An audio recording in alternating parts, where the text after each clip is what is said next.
I just wanted you guys to know na sobrang grabe, daming ebidensya doon. Kaya nila ayaw tanggapin. Oh, di ba, Miss Binag, yung kay President Marcos, yung unang impeachment, ang attachment, puros news article clippings. Yes. Yung pangalawa, dun lang sa BBM parametric formula, yung author nun, nawawala na, si Yusek Cabral.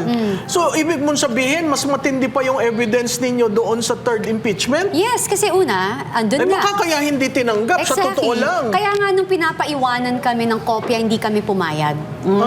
Hindi kami pumayag. Ba't kami mag-iiwan kung hindi mo tatanggapin? Not unless i-receive mo, di ba? Hindi kami tanga. Ngayon, babasahin nyo para malaman nyo kung ano yung pa-file namin. Which is, obviously, alam din naman namin hindi nila tatanggapin. Kasi alam nila na solid yon. So, next topic natin, Prof. Malo. Impeachment na naman. 2.0. Talaga naman hindi pa nadadala itong mga ito. Pero, tingnan natin. Palagay mo, Prof. Malo.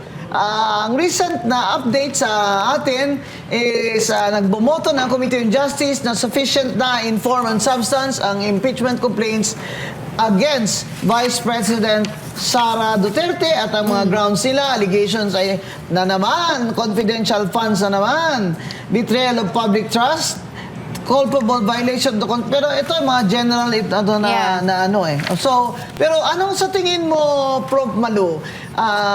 Do you think the majority led by Sandro Marcos can get 1/3 of the votes?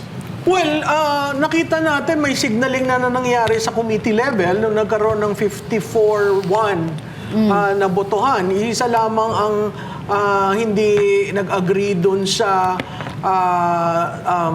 determination of form and substance. Yung form, madali lang yun. Yung substance, ang hindi ko lang gusto, nung kinumpare mo dun sa deliberation sa impeachment kay President Marcos, abay sa substance, naglalabas sila ng mga information na hindi naman yun ang basehan to determine substance. Di ba? Ang titingnan mo sa substance kasi yung evidence.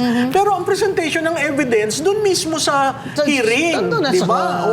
Senate court. Pero nakita mo, ilinabas ni Congressman Ridon yung salin na hindi naman niya sinabi na yung 2008 ay Vice President pa lang doon si BP Sara. Kinumpare niya to explain unexplained wealth. Yung 2008 hanggang Vice Presidente siya. Parang siyang senador. Parang siya yung nag-uusga. Di ba? Total of 16 years.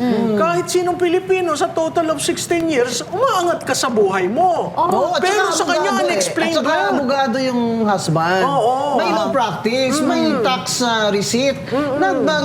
Nag-ITR sila every year as conjugal yung mga assets nila. At saka normal po, kahit sa gawin nyo, kahit na sinong accountant dyan, it's normal na nag-a-appreciate ang ating pera na 10% a year. I did that. Yung compound interest, pero sa kanya 1,008%. Kaya sabi ko, ano bang mat meron itong si Congressman Ridon? Hindi ko maintindihan. Hindi niya in-identify kung paano, saan galing and everything. Diba? At saka yung value of money. Kaya, diba? Congressman Terry Ridon, Sa totoo my lang, former student, estudyante mo yan. Meron akong text dito na receive na ikaw din daw, ipakita mo ang salin mo simula nung bago ka lang, naging Kabataan Party List Rep hanggang ngayon, kung magkano daw ang taas ng salin mo. On the side lang yun, para lang alam nyo na naging estudyante ko yan. Kaya magaling yan eh. Diba? Talaga nga naman Pero ang magaling yan eh. Kailangan galingan niya dyan para hindi siya mapahiya. Ayusin nila yung mathematics. Yung ang numero. pangalawa niyan, si Congresswoman Laila De Lima.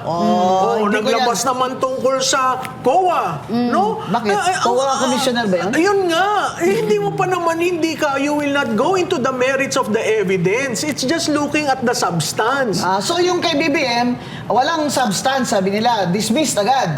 Itong kay Sara, may substance, kaya butuhan natin. Magre-react ako dyan. Magre-react ako, pwedeng mag-react. Kasi I'm part of the impeachment para kay BBM, remember? I'm part of that group. Na hindi tinanggap? Na hindi tinanggap? Okay. I just wanted you guys to know Bakit? Na sobrang grabe, daming ebidensya doon. Kaya nila ayaw tanggapin. Oh, di ba, Miss Binag, yung kay President Marcos, yung unang impeachment, ang attachment, puros news article clippings. Yes. Yung pangalawa, dun lang sa BBM parametric formula, yung author nun, nawawala na, si Yusek Cabral.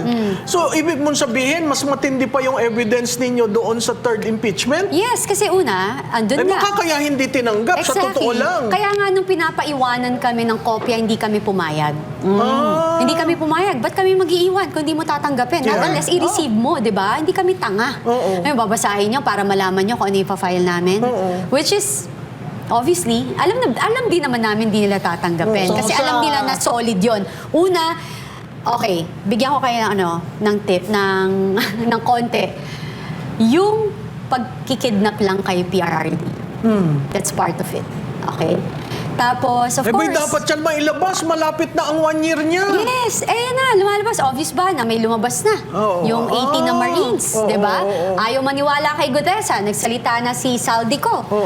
Tapos, ayaw maniwala. Dati hinahanap nila si Saldico, na kesyo siya yun. Kailangan lumabas siya. Yung pala, nung nagsalita si Saldico, sinabi niya ayaw siyang pauwiin. Nung umamin si Saldico, saka lang siya hinanap. Tapos lumabas si Gutesa. Nung lumabas si Gutesa, ayaw nilang pakinggan. Nagsisinungaling daw and all. Pagkatapos si Gutesa, ultimo ang kanyang Mga tauhan, no? What do you call this? Kasamahan. Lumabas Sa na rin. Marines. Alam nyo, mga ma'am, sir, warningan ko lang kayo. Marines po ang inyong iniinsulto. Bakit daw hindi naman daw Marine? Sabi, yung daw sa 18, merong Merong dishonorable retired. Oo. discharge. Alam mo, nakakatawa yan. Kailangan nilang i-check kung ano yung reason ba't sila nagkaroon ng ang bababaw. Di ba nabalitaan mo ba So, yun? walang kaso? Wala talagang kaso. Kasi kung may kaso yan, katulad nung sinasabi din ng iba na meron daw na parang criminal case sila na pagpatay and everything, bakit sila nasa labas? Bakit silang kinuha pang security? Oo. Di ba saan ka naman nakita? Pero pwede rin yun na sabi ko nga, kaya siguro ganyan sila sa mga to. Kasi alam nila na may konting record kapag lumabas yung panahon na to. At sinabi nila, naglumantad sila. Di ba pinapipirma nga ho sila ng mga dokumento na sinasabi na parang sa documents hindi kayo pwedeng magsalita or pag-usapan ninyo publicly ng non-disclosure agreement.